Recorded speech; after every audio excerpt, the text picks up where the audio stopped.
जब मैं और आप यहां पर मैदान में मिल रहे हैं तो बहुत सारे लोगों को जानकारी हो गई होगी कि सुप्रीम कोर्ट का अभी बुलडोजर पे फैसला क्या आया है। अभी जब हम और आप लोग इस जनसभा में खड़े हैं, बैठे हैं, उससे आने से पहले आपको सबको पता होगा कि सुप्रीम कोर्ट ने क्या टिप्पणी की है और इस सरकार का जो बुलडोजर प्रतीक बन गया था उसके खिलाफ जो टिप्पणी की है और सुप्रीम कोर्ट में जो लाइनें रखी गई हैं, वहां के जज साहब जो उन्होंने पढ़ा लाइनों को और जो बोला कोर्ट में, वो कोई भी लोकतंत्र में जो फैसला आया है उसको स्वीकार करेगा, उसको बधाई देगा। मैं इस मौके पर जो सुप्रीम कोर्ट का फैसला आया है सरकार के खिलाफ, उसका धन्यवाद देता हूं, बधाई देता हूं। और वो जो लाइनें पढ़ी उन्होंने, जिस तरीके से घर तोड़ा गया था बुलडोजर से, उसके खिलाफ कोर्ट में गए और उसके बाद जो जजमेंट आया है, ऐसे कम फैसले होते हैं जहां पर सरकार को जुर्माना देना पड़ता है। क्या कोई सोच सकता है कि सुप्रीम कोर्ट ने सरकार पर 25 लाख का जुर्माना लगाया है? न केवल जुर्माना लगाया है बल्कि ऐसे दोषी अधिकारियों के खिलाफ कार्रवाई करने के लिए भी कहा है जिन्होंने बुलडोजर चला करके किसी का घर तोड़ने का काम किया है। जो घर तोड़ना जानते हैं उनसे क्या उम्मीद करोगे आप?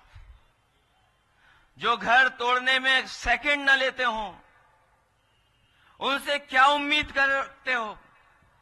कम से कम आज के बाद उनका बुलडोजर हमेशा हमेशा के लिए खड़ा हो जाएगा गैराज में। अब किसी गरीब का घर नहीं टूटेगा।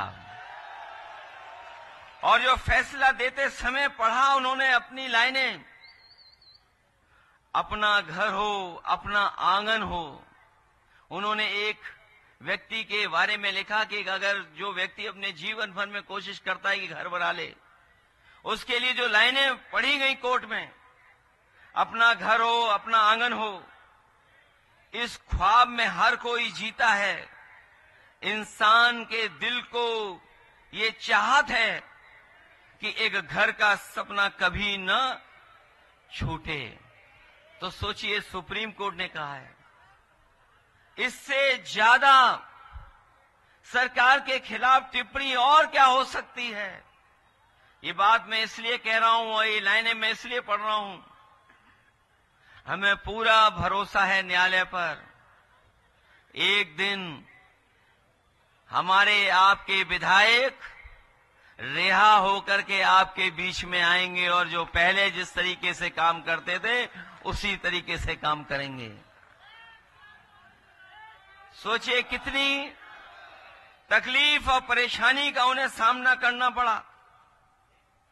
वो जो झूठे मुकदमे लगे जिसकी वजह से जेल जाना पड़ा, और जिन परिस्थितियों में चुनाव हो रहा है, आज उनकी पत्नी जो कभी चुनाव में नहीं निकली बाहर, कभी पब्लिक कार्यक्रमों में नहीं पहुंची, लेकिन सोचो परिस्थितियों ने क्या परिस्थिति पैदा की कि आज समाजवादी पार्टी ने उन्हें अपना प्रत्याशी बना करके इंडिया गठबंधन के सहयोग से आपके बीच में चुनाव लड़ने के लिए पहुंचाया है।